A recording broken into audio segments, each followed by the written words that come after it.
Mutiara Hikmah Official, menyingkap hikmah di balik sunnah.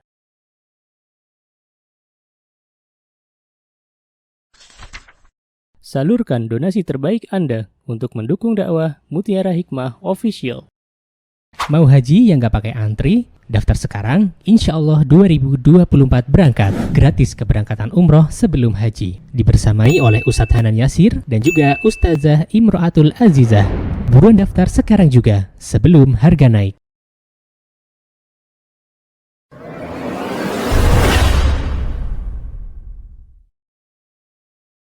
Ibu-ibu, akhwati fillah rahimani wa rahimakumullah. Hari ini kita akan kembali membahas kitab Al-Wabilus Shayyib wa Rafi'ul Kalimit Thayyib, karya Al-Imam Abi Abdillah Muhammad ibn Abi Bakar bin Ayyub Ibnu Qayyim Al-Jauziyah. Ada yang sudah pegang kitabnya?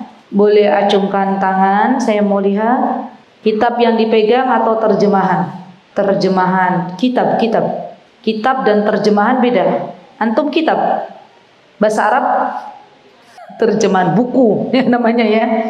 Baik, satu yang megang buku terjemahan, 2, 3, 4. Oke, yang megang kitab PDF enggak apa-apa, tapi kitab ya.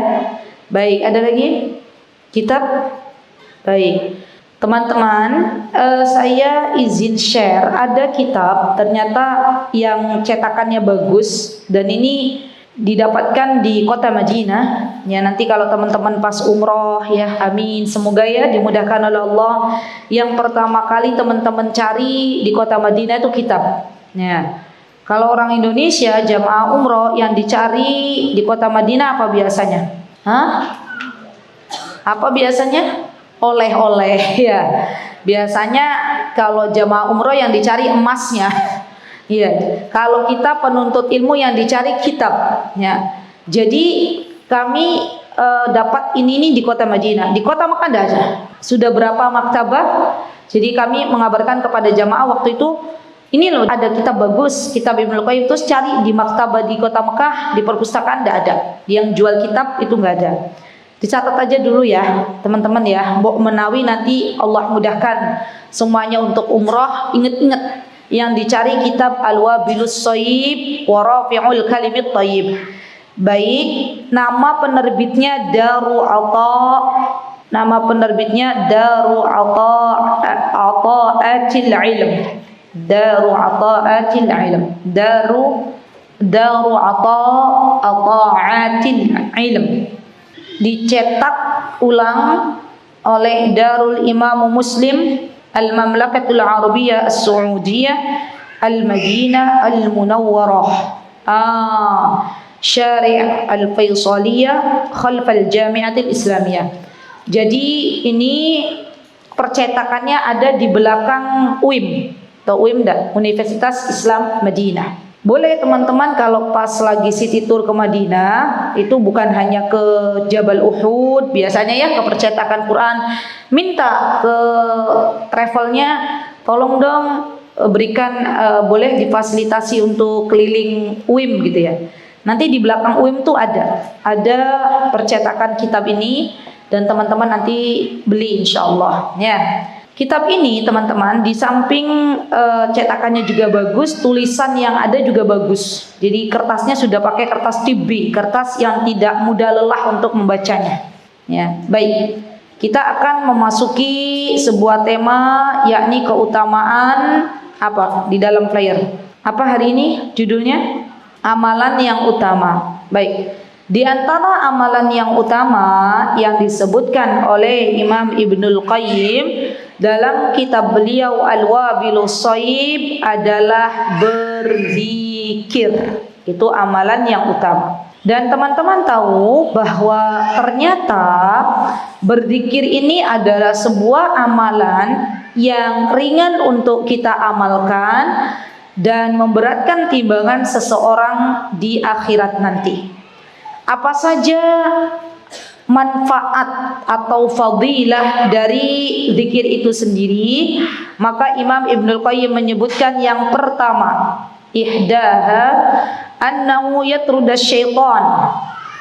Yang pertama adalah zikir ini bisa menjauhkan gangguan syaitan. Terutama teman-teman, zikir yang perlu kita istiqomahkan adalah zikir pagi dan petang. Ini penting karena syaitan itu akan mengganggu orang-orang yang tidak berzikir atau mengingat Allah Subhanahu wa taala. Yang kedua, manfaat dari zikir itu sendiri kata Imam Ibnul Qayyim adalah menjadikan Allah Subhanahu wa taala ridha kepadanya, an yurdir rahman. Siapa di antara kita yang tidak menginginkan ridhonya Allah? Pasti bukan hanya saya, tapi kita semuanya menginginkan Allah ridha kepada kita. Nah, amalan apa yang Allah membuat Allah ridha kepada kita? Di antaranya ya akhwat, berzikir. Insyaallah ya. Berzikir itu menjadikan Allah ridha kepada kita, insyaallah. Dan yang ketiga, kalau teman-teman di dalam kehidupan merasakan adanya kecemasan, terutama ibu-ibu nih. Ibu-ibu itu rasa cemasnya lebih besar daripada bapak-bapak, nggih mboten? Anaknya sudah pamitan keluar rumah, baru berapa menit telepon. Ya.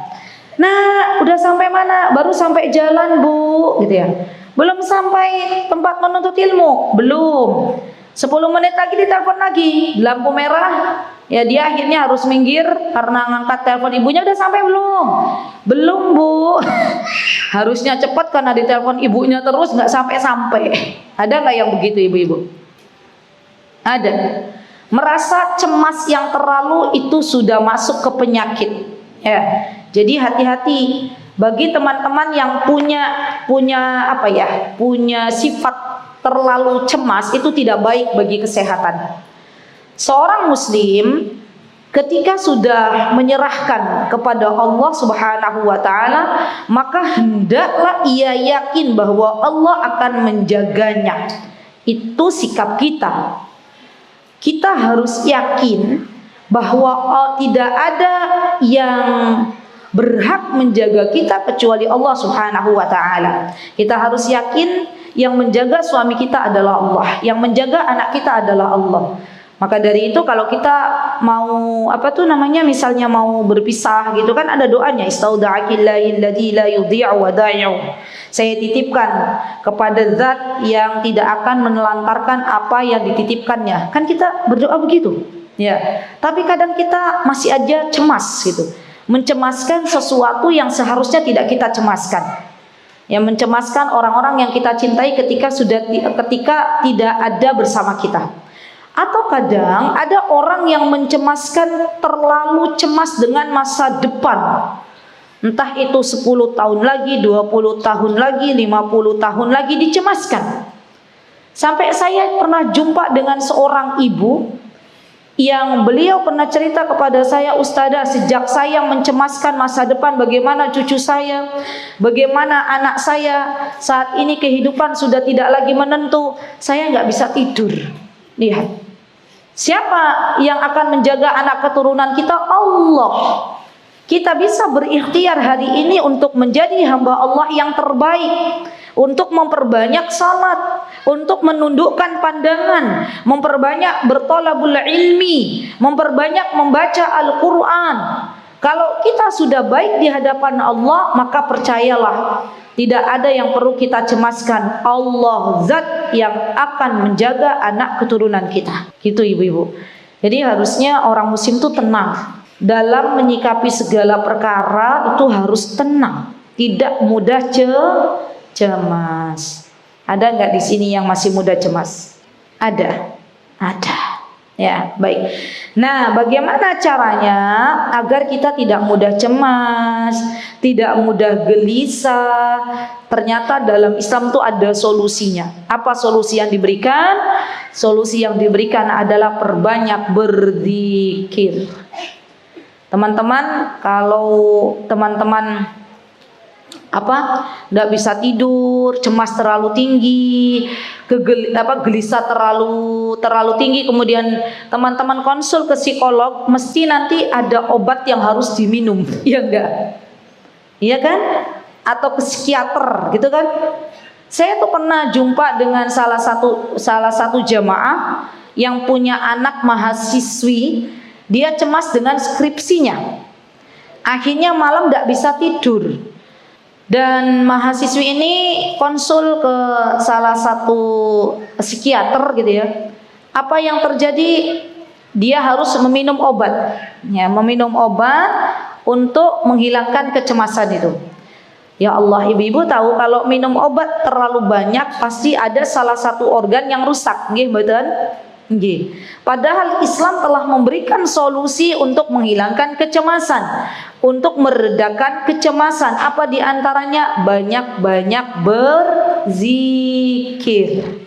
Jadi Masya Allah ya, zikir itu dahsyatnya luar biasa.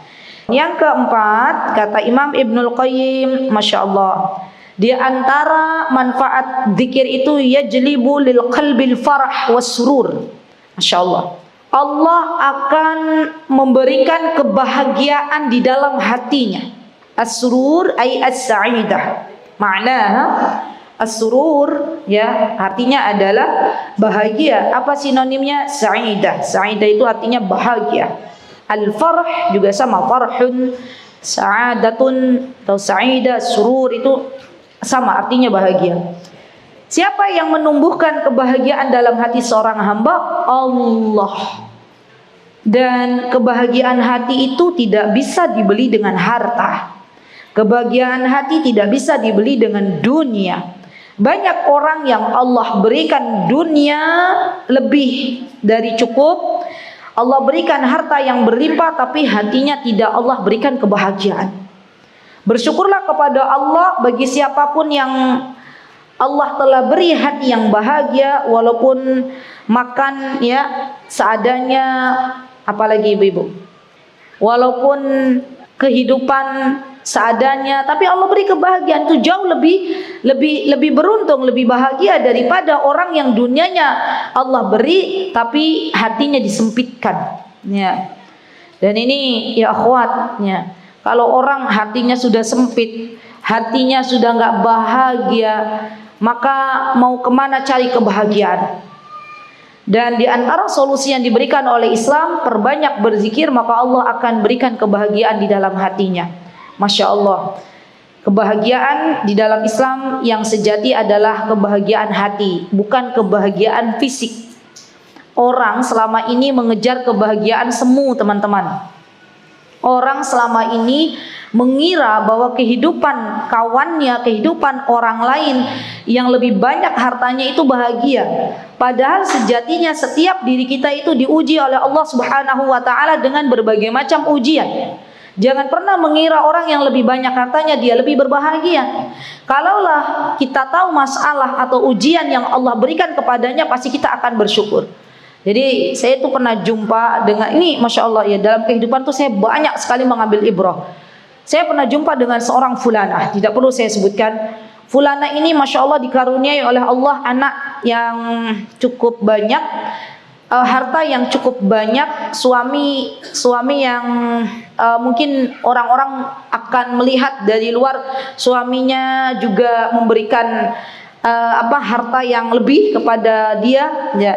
Ternyata suatu hari fulana ini bercerita kepada saya ya, intinya bahwa di dalam kehidupan rumah tangganya dia diuji dengan ipar-iparnya. Lihat, suaminya is okay, anak-anaknya is okay, ternyata Allah uji dengan ipar-ipar yang akhirnya ipar-iparnya tersebut tidak rukun dengan keluarganya. Lihat teman-teman, semua orang itu diuji masing-masing. Gak ada satupun makhluk Allah yang ada di dunia ini tanpa ujian, gak ada. Kalau kita melihat kehidupan orang lain kayaknya bahagia karena dia mampu untuk memendam, mampu untuk tidak mengeluh. Beda dengan kita kadang banyak mengeluhnya. Sehingga orang lain mengira kita itu hidupnya paling sengsara. Padahal ada yang lebih sengsara dari kita di dalam kehidupan ini. Ya, jadi perbanyak berzikir maka Allah akan berikan kebahagiaan hati. Baik, dan teman-teman, Imam Ibnul Qayyim menyebutkan manfaat zikir juga bisa menguatkan, Masya Allah, menguatkan hati dan badan. Allahu Akbar, Allahu Akbar. Orang yang banyak berzikir, badannya disehatkan oleh Allah Subhanahu wa Ta'ala. Orang yang banyak berzikir, hatinya disehatkan oleh Allah Subhanahu wa Ta'ala. Teman-teman, kalau kita diuji oleh Allah dengan sakit, fisik kita sakit, maka biasanya kita akan cepat merespon dengan apa? Teman-teman, kalau dikasih sama Allah flu misalnya, biasanya kita respon nggak dengan penyakit flu itu? Respon, tahu kalau saya lagi sakit, gitu kan ya? Tapi kalau hati yang sakit, itu kadang yang punya hati tidak cepat merespon. Ya, beda kalau fisiknya yang sakit. Jadi jasad juga ada yang sakit, hati juga ada yang sakit. Yang paling bahagia yang seperti apa? Yang Allah sehatkan jasadnya, yang Allah sehatkan hatinya. Karena ketika Allah sehatkan badannya, maka ini bisa menjadi wasilah untuk dia bisa beribadah dan menebar kebaikan.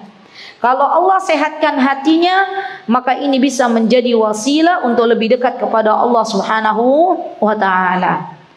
Maka dari itu, di antara solusi agar dikuatkan badannya, agar dikuatkan hatinya, di antaranya adalah memperbanyak berzikir. Masya Allah, nanti ada dalam kitab Al-Wabil Shaib itu diajarkan zikir-zikir apa saja, ya. Baik. Kemudian di antara manfaat berzikir, ini nih kayaknya yang dicari sama ibu-ibu nih. Apa kata Imam Ibnul Qayyim? Annahu yunawwirul wajh, menjadikan wajahnya glowing.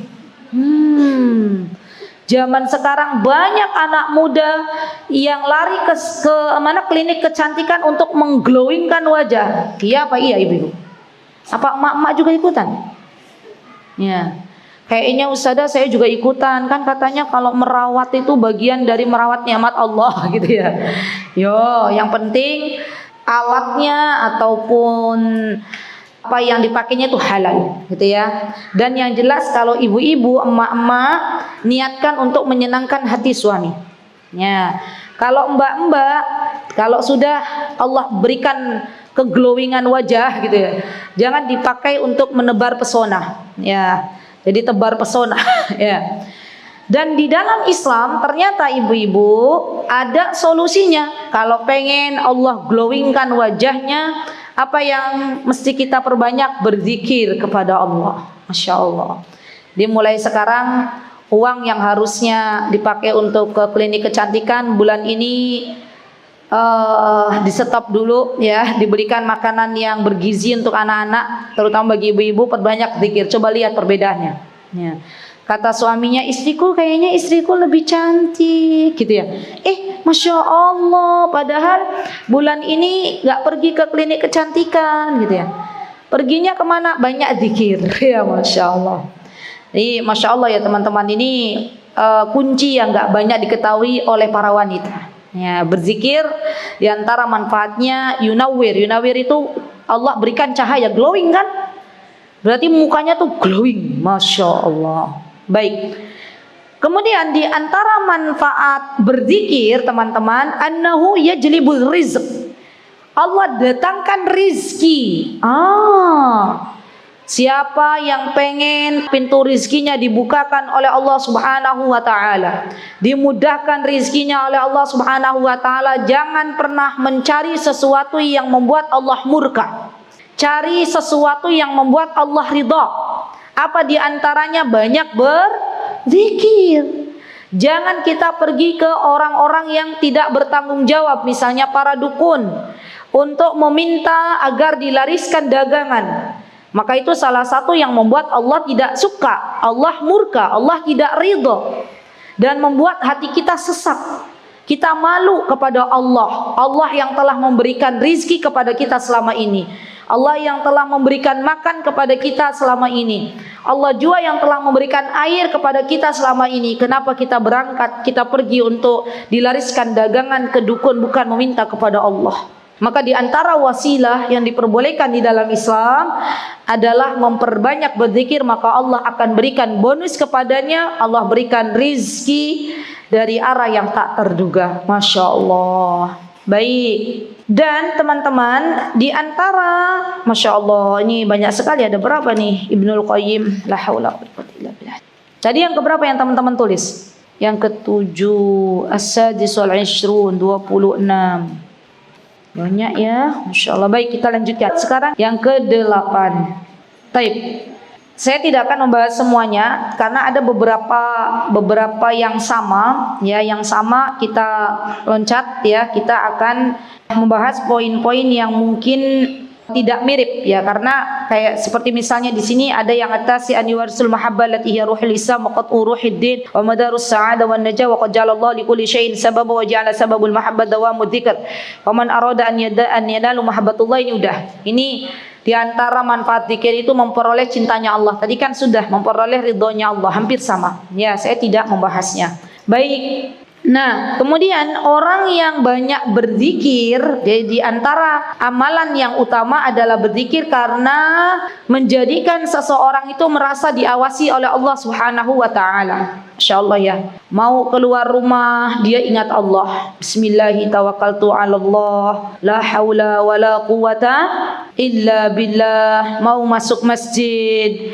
dia ingat Allah, baca doa apa itu, Allahumma inni as'aluka min fadlik ya, atau apa, Allahumma ftahli abwaba rahmatik, Allahumma inni as'aluka min fadlik, keluar ya. Atau kita mau misalnya naik kendaraan, baca doa lagi, subhanalladzi sakhkhara lana hadza wa ma kunna lahu muqrinin inna ila rabbina lamunqalibun. Itu kan kita sedang diperhatikan oleh Allah, merasa diawasi oleh Allah. Mau makan kita baca doa bismillah. Bangun tidur kita langsung tahu bahwa Allah mengawasi kita. Kita baca alhamdulillahilladzi ahyana ba'dama amatana wa ilaihin nusyur. Jadi orang yang memperbanyak berzikir kepada Allah, maka dia menjadi hamba Allah yang merasa diawasi oleh Allah Subhanahu wa taala.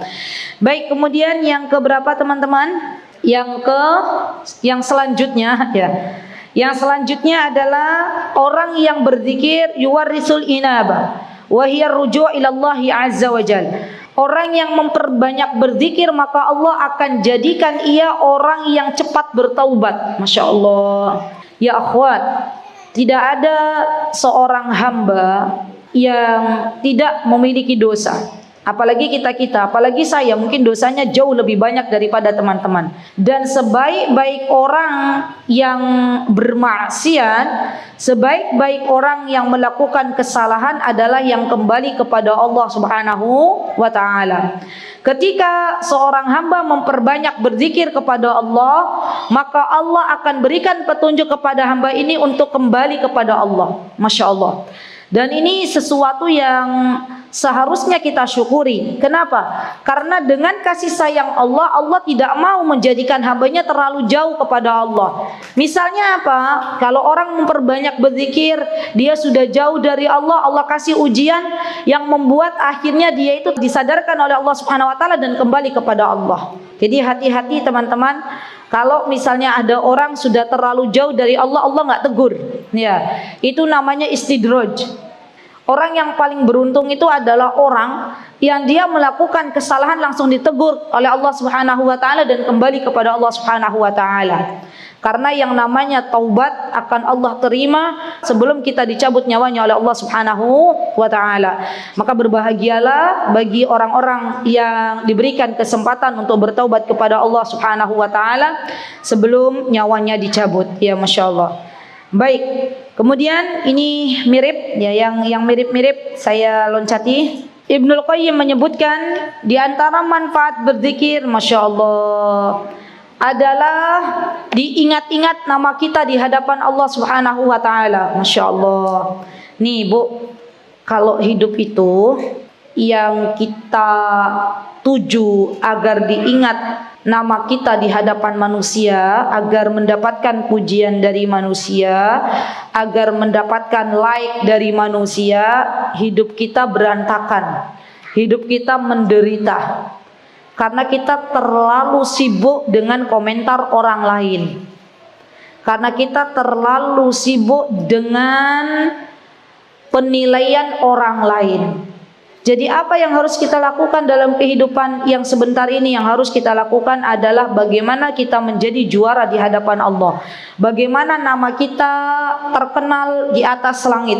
Bagaimana nama kita disebut-sebut oleh Allah Subhanahu wa ta'ala.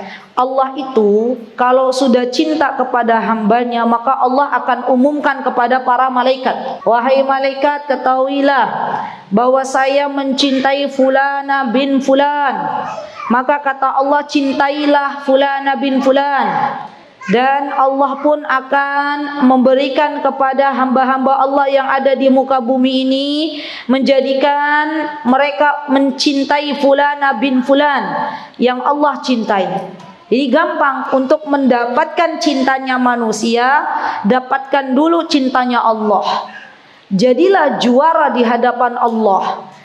Ambil hati, ya, bagaimana caranya agar kita itu menjadi bintang di hadapan Allah, bukan di hadapan manusia. Karena orang yang dia hanya ingin mendapatkan pujian di hadapan manusia, maka sesungguhnya Allah tidak butuh dengan amalannya, ya. Jadi ini penting sebagai tazkiyatun nafas bagi kita semuanya. Terkadang banyak di antara kita yang niatnya bukan untuk Allah, tapi niatnya hanya semata-mata menginginkan pujian dari orang lain, semata-mata hanya menginginkan like, semata-mata hanya menginginkan penilaian komentar dari sesama hamba Allah. Dan kita lupa bahwa Allah melihat semua apa yang kita kerjakan. Baik, kemudian ya akhwat, di sini Syekhul Islam Ibnu Taimiyah beliau menyebutkan, siapa Syekhul Islam Ibnu Taimiyah? Gurunya Ibnul Qayyim rahimahullahu taala. Syekhul Islam Ibnu Taimiyah beliau pernah menyebutkan, kata beliau, "Adz-dzikru lil qalb mathalul ma'i lis samak. Fa kaifa yakunu halus samak idza fariqal ma?" Kata Syekhul Islam, namanya zikir, yang namanya zikir itu adalah kebutuhan dasar hati kita, seperti air yang dibutuhkan oleh ikan. Jadi ikan itu kan kebutuhan dasarnya hidup di air, iya nggak ibu-ibu? Apa jadinya kalau ikan itu diangkat dari air dan kita biarkan di daratan? Kira-kira apa yang terjadi, mbak-mbak? Ikan diangkat, dibiarkan ikan tersebut di daratan 1 jam, 2 jam, apa yang terjadi? Ikannya mati. Sama, kata Imam Ibnul Qayyim, kalau kita tidak pernah berzikir, maka lambat laun hati kita akan mati. Kalau hati sudah mati, maka dia akan sulit untuk menerima kebenaran. Dia merasa dirinya sudah benar. Kalau ada yang menasehati, dia mengatakan dia sok suci, dia sok benar, surga miliknya, gitu ya. Padahal subhanallah, orang-orang yang menasehati dirinya itu pertanda cinta kepadanya, tidak mau dia terlalu jauh dari Allah Subhanahu wa ta'ala. Jadi diantara, kata Imam Ibnul Qayyim, diantara ciri orang yang hatinya sudah dimatikan oleh Allah Subhanahu wa ta'ala, maka dia tidak beriman kepada Allah. Dia tidak lagi menerima kebenaran yang dinasihatkan oleh saudara-saudaranya. Masya Allah, ya baik. Kemudian diantara yang disebutkan oleh Imam Syekhul Islam Ibnu Taimiyah, kata beliau, wa hadartu Syekhul Islam Ibnu Taimiyah marratan shalal fajr thumma jalas yadhkurullah ta'ala ila qarib min tasafan nahar thumma tafat ilayya wa qala hadhihi ghuduwati walau lam ataghadda hadzal ghada la saqatat quwwati aw kalaman qariban min hadha. Masyaallah. Nih ibu-ibu, manfaat zikir yang disebutkan oleh Imam Ibnul Qayyim, diantaranya zikir itu manfaatnya adalah sebagai makanan untuk hati dan ruh kita. Diibaratkan, kata Imam Ibnul Qayyim, kalau seorang hamba dia tidak berzikir, seperti dia tidak makan. Ya, coba ibu-ibu, tidak makan dan tidak minum. Kalau ada orang dia 3 hari nggak makan minum dan juga nggak punya niat puasa. Jangankan 3 hari, 2 hari aja ya. Kira-kira badannya lemes nggak? Lemes, ya nggak kuat. Dan itu kita bisa merasakannya, ada alarm bahwa kita lemes, ya Masya Allah. Maka kata Syekhul Islam Ibnu Taimiyah, hati juga membutuhkan makanan. Apa di antara makanannya? Berzikir kepada Allah Subhanahu wa taala. Bahkan Syekhul Islam Ibnu Taimiyah menyebutkan, kalaulah saya tidak menemukan makanan, maka zikir ini cukup untuk menjadikan saya kenyang. Masya Allah.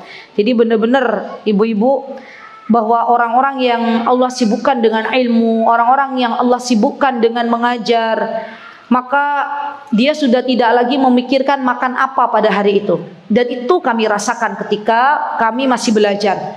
Masya Allah ya. Jadi gini, di antara kebaikan yang Allah berikan kepada hambanya ketika Allah menyibukkan dengan ilmu. Orang kalau sudah fokus belajar, sudah fokus hafalan, sudah fokus mengajar, nggak akan lagi ada pikiran nanti makan apa ya, kok makanannya tiap hari kayak gini-gini aja ya. Nggak ada. Allah nggak kasih itu, nggak kasih itu. Saya pernah ceritakan atau pernah cerita nggak di majelis ini, yang kami itu dulu diberikan oleh markas kami itu kurang lebih 1 bulan hanya 500.000, dan 500.000 itu bisa untuk 1 bulan. Di Indonesia sekali 0000 datang makanan bisa sampai 100-200 ribu. Iya nggak ibu-ibu? Berarti 500.000 buat 5 kali makan. Ya, itu kami walillahilham buat 1 bulan. Caranya bagaimana? Caranya kami patungan sama teman-teman orang Indonesia, beli ya, para bapak-bapaknya berangkat ke pasar, beli 1 waring di pasar grosir itu sayuran-sayuran. Yang kami biasanya beli itu terong, kentang, tomat, itu aja, bawang bombay. Kami di sana nggak pakai bawang merah. Ya, orang Indonesia itu Masya Allah ya, orangnya telaten-telaten. Di dapur aja setengah jam ngapain? Ngupasin bawang merah 5 menit. Ya. Di sana jarang sekali bawang merah, kita pakai bawang bombay, ya. Dan teman-teman tahu, Masya Allah, kita makan setiap hari dengan itu aja, Allah tidak beri kami kebosanan untuk makan dengan lauk yang sama. Ya Allah. Dan Masya Allah ya teman-teman, ini merupakan kebaikan dari Allah Subhanahu Wa Taala. Makanya ketika Imam Ibnu Taimiyah mengatakan, kalaulah saya tidak menemukan makanan dan hanya zikir yang bisa saya lakukan, maka akan membuat saya kenyang, saya percaya. Begitu pula jamaah umroh teman-teman, terutama umroh yang i'tikaf, yang mereka biasanya di Masjidil Haram. Kalau mereka ketemu dengan buka puasa di Masjidil Haram, kalau yang di dalam masjid itu dibagi oleh masjid itu hanya kurma, roti, yogurt, kalau ada yogurt 1 mangkok, ya, nggak ada nasi. Kalau pengen nasi di luar, di pelataran boleh bawa nasi. Ya, kalau enggak di masjid-masjid digelar sufroh, digelar plastik yang buat makan itu. Ya, dan itu tuh nanti dibuang teman-teman. Saya pernah ketemu sama jamaah Indonesia. Ya, Masya Allah, orangnya telaten itu ya. Jadi dia bilang jangan dibuang gitu. Sini saya mau gitu. Dilipat ya. Dilipat buat nanti. Padahal kalau orang sana itu buat sampah, ya udah dibuang ya. Dan makan hanya zam-zam kalau lapar, roti, yogurt dan kurma cukup sampai besok pada waktu sahur. Kenapa? Karena zam-zam itu kata Rasulullah SAW termasuk dari makanan. Ya, Ustazah, tapi kan kita orang Indonesia kalau nggak makan nasi lemes, gitu kan? Ibu-ibu gitu nggak sih? Itu karena kebiasaan kita aja. Ya, kalau misalnya kita sudah nggak biasa makan nasi juga nggak lemes. Ya, dicoba aja. Malah kalau yang biasanya makan nasi kemudian nggak makan nasi, enteng badannya, nggak cepet ngantuk. Nah, jadi teman-teman, Masya Allah, ternyata makanan yang kita butuhkan itu bukan hanya makanan secara fisik, tapi juga makanan untuk hati kita. Baik, satu lagi teman-teman, Insya Allah, di antara manfaat zikir, Masya Allah, yang disebutkan oleh Imam Ibnul Qayyim rahimahullahu ta'ala, min a'dhamil hasanat. Masya Allah. Apa manfaat zikir? Kata beliau, manfaat zikir itu diantaranya adalah kebaikan yang paling agung. Wal hasanat yuzhibnas sayyiat. Dan kebaikan itu bisa menghapus keburukan. Jadi orang-orang yang mungkin punya masa lalu yang kelam, banyak dosa yang dilakukan kepada Allah atas kejahilan yang dialaminya. Maka setelah Allah berikan hidayah, setelah Allah berikan kesempatan untuk berhijab, perbanyak berzikir. Dan zikir itu adalah amalan yang ringan, teman-teman. Apa saja nanti zikir yang bisa teman-teman lakukan, terutama di bulan Rajab? Boleh teman-teman perbanyak istighfar. Boleh teman-teman perbanyak zikir subhanallahi wa bihamdihi subhanallahil azim. Boleh teman-teman perbanyak berzikir subhanallahi walhamdulillah wala ilaha illallah wallahu akbar. Boleh teman-teman baca itu. Atau teman-teman berzikir la haula wala quwata illa billah. Atau teman-teman berzikir ya hayyu ya qayyum bi rahmatika astaghiitsu aslih li sya'ni kulla wa la takilni ila nafsi tarfata ain. Perbanyak zikir itu. Dan saya pesan kalau teman-teman berzikir, mohon untuk dipahami maknanya. Teman-teman baca Sayyidul Istighfar, Allahumma anta rabbi la ilaha illa anta, pahami maknanya. Orang kalau sudah bisa memahami maknanya dalam kalimat-kalimat Sayyidul Istighfar, maka dia akan meneteskan air mata. Kenapa? Karena indahnya kalimat yang ada dalam Sayyidul Istighfar. Ya Allah, gimana enggak indah coba? Keadaan di mana kita itu benar-benar lagi dalam keadaan merendahkan diri di hadapan Allah Subhanahu wa taala. Ya. Ana abduk, ya Allah saya itu hambamu, gitu kan, Masya Allah. Jadi kalau yang belum belajar tentang arti dari zikir, pelajari lagi apa-apa yang terkandung dalam zikir. Wallahu ta'ala alam. Nanti insyaAllah kita lanjutkan di pertemuan yang akan datang, Masya Allah. Dan semoga dengan kita belajar tentang amalan utama di sore hari ini, yakni berzikir, semoga Allah ringankan lisan-lisan kita untuk memperbanyak berzikir kepada Allah. Ketika kita diberikan oleh Allah ilmu tentang rahasia di balik zikir, semoga menjadikan waktu kita lebih barakah. Tidak kita sia-siakan waktu kita, karena setiap waktu yang kita habiskan di dunia ini pasti akan dimintai pertanggungjawaban oleh Allah Subhanahu wa taala. Kesempurnaan hanya milik Allah Subhanahu wa taala, dan kekurangan milik saya pribadi. Saya memohon maaf yang sebesar-besarnya. Aqulu qouli hadza wastaghfirullah li wa lakum wa akhiru da'wana Alhamdulillahi Rabbil Alamin. Wassalamualaikum warahmatullahi wabarakatuh. Mutiara Hikmah Official, menyingkap hikmah di balik sunnah.